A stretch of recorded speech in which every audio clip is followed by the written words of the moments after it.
The new week kicked off with a further rally in chip stocks and fresh recourse for the major US indices. Calls for forceful action to lift the Chinese stocks from multi-year lows, and a disappointment for the Bank of Japan hawks, who actually saw the Japanese policy makers actually lower their inflation forecasts. So welcome.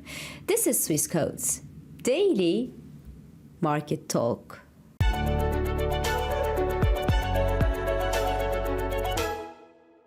So this week started on a positive note on the both sides of the Atlantic Ocean. Equities in both Europe and the US gained on Monday's trading session. Of course, the technology stocks continue to do the heavy lifting, with Nvidia stock hitting another record on Monday. The stock traded above the $600 level for the very first time before returning below this level to close yesterday's trading session. The S&P 500 and Nasdaq 100 both renewed record as well.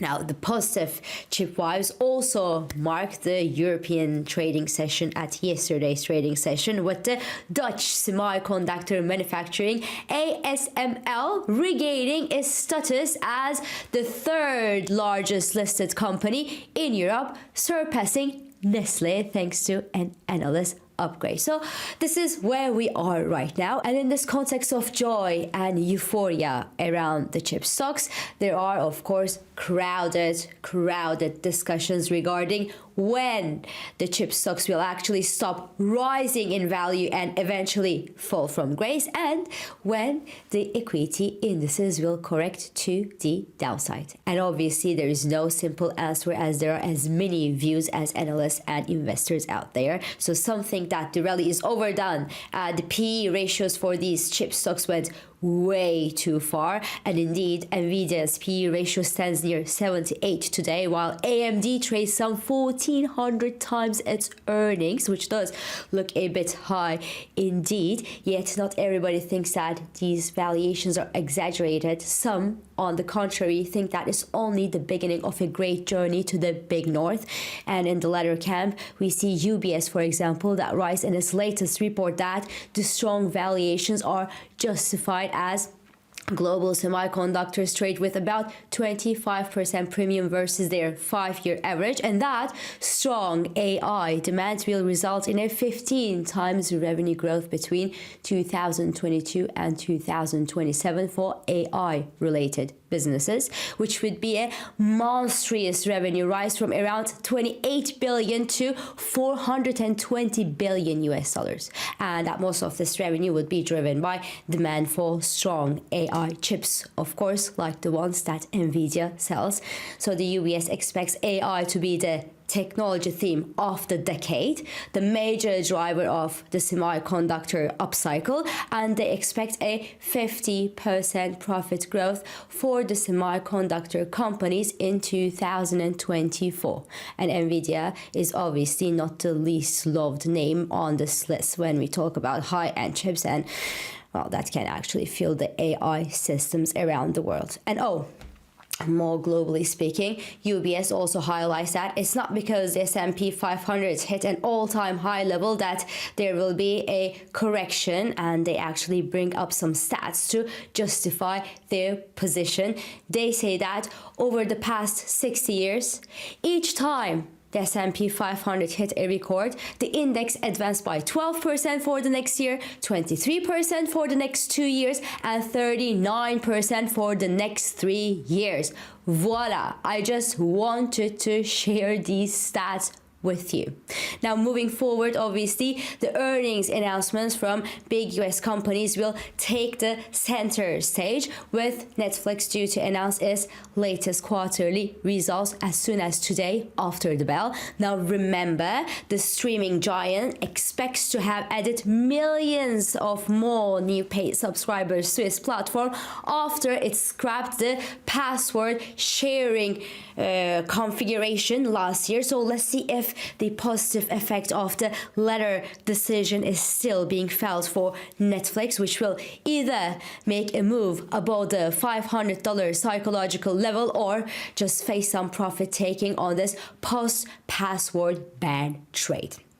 and away from the sunny US stocks, well, the situation is much less appetizing and exciting for China. Right now, the CSI 300 stocks trade near 5-year lows, and the Chinese stocks that are listed in Hong Kong are trading with the deepest discount to the mainland peers in 15 years, guys, as the Chinese interventions to lift things up are said to be less felt in Hong Kong than they are in the mainland. Well, today, particularly today, the Chinese stocks are a little bit better bit because, well, the Chinese Premier Li Qiang actually called for more effective measures to stabilize the slumping Chinese stocks. But the truth is, well, global investors just left the Chinese stocks because of the government crackdowns on the China's most loved stocks. So the same government will hardly bring investors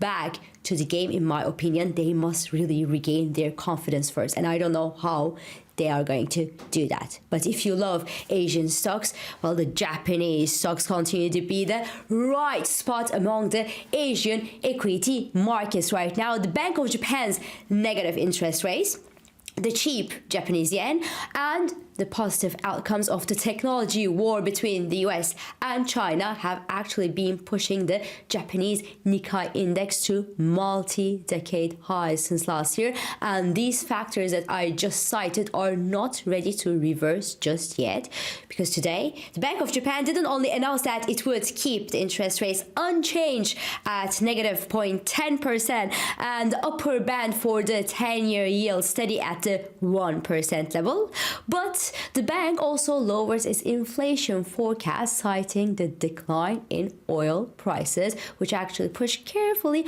higher right now due to the rising Middle East tensions, but without a major breakout that we have seen for now. So right now, we haven't heard the BOJ presser just yet at the time I'm shooting this video, but in plain English, lowering the inflation forecast means I feel no emergency whatsoever to make any changes to my policy, even less so after a powerful earthquake hit the island at the very, very beginning of this new year. And, well, they're right? If inflation, which is the bad side of low interest rates, is under control, which seems to be, the bank would do better to keep the interest rates low as possible and its economy supported. As such, the dollar yen remains bit above the 148 level after the Bank of Japan's latest decision today and before the post-decision presser.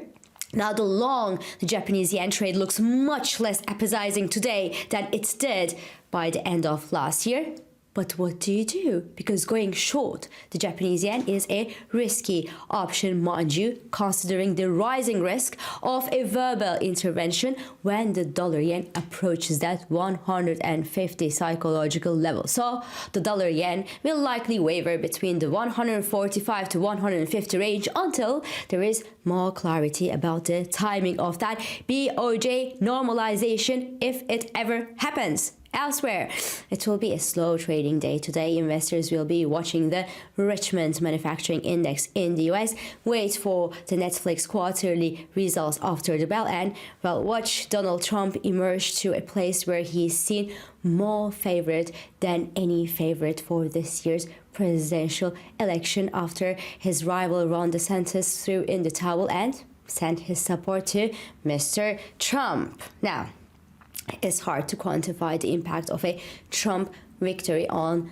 the financial markets and on the US economy, but we know that he will probably harden his tone on China. He will probably cut taxes for individuals and corporates and spend money, and the impacts will be mixed. But what we know is it's very much fun to watch Trump's blank check company DWAG during this campaign period, which is actually supposed to take his social media company called Truth Social public, and which actually gained nearly 90% at yesterday's trading session. So if you missed the meme stock craze, well, here is your chance to have some fun.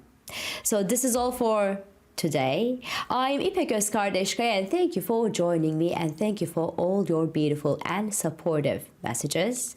I hope this episode of Market Talk has been helpful and it has been insightful to you. So please do not hesitate to leave your comments, your reactions and your questions below as usual. And follow us on Instagram, on X and on LinkedIn for regular market updates and subscribe to our YouTube channel for daily market comments, and please do not forget to hit the like button on these videos to let us know that you enjoy them. So I will meet you again tomorrow, and until then, good day trading.